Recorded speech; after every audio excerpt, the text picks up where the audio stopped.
Why not tune in to Virtual Sunday School?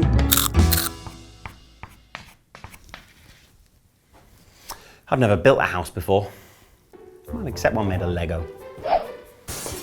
There once were two builders who set out to build a couple of houses on a couple of hills. They were prepped and ready and had just enough of all the proper building materials and stuff. But they differed a little in some of their plans, for one built on rock and one built on sand.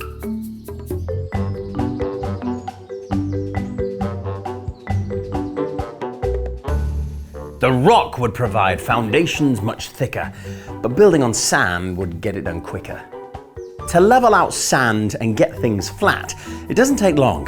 You can do it like that. So the house on the sand went up in a jiffy, but the house on the rock started off a bit squiffy. You first have to find out just the right spot for building securely on top of the rock. Then building foundations is quite tough to do because rock is quite stubborn for building into.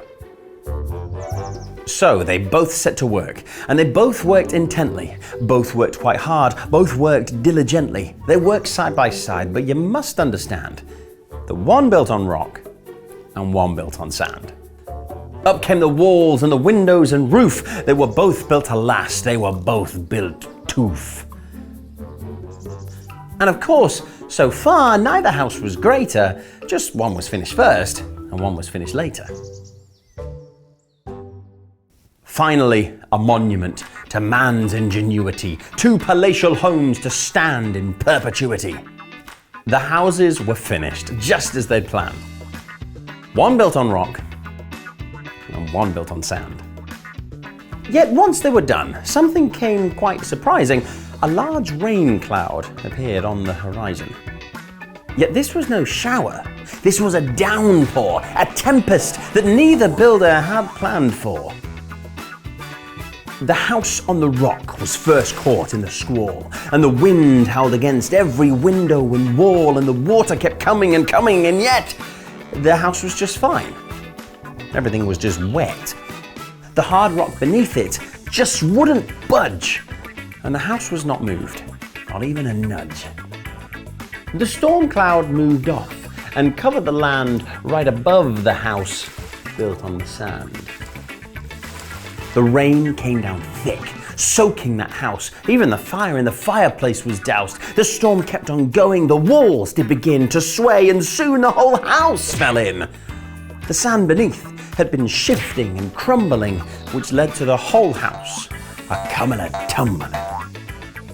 The storm then passed, and weather not too inclement left the builders to contemplate this incident. One house stood firm, strong and robust.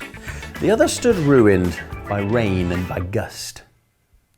Different outcomes for each builder man, for one built on rock and one built on sand. Jesus said that this first builder man is like one who listens and understands everything Jesus said and taught, so that when the storms come, no matter the onslaught, he will be able to stand firm and strong. With the Jesus foundation, you can't go wrong. Yet the one who ignores all that Jesus said is like one who builds on sand instead. When the storms come, it might be your undoing, and everything you built up might fall to ruin. So when building a life, what life would you choose? One built to win or one built to lose? There are two options that are close at hand. One built on rock and one built on sand. Why not tune in to Virtual Sunday School?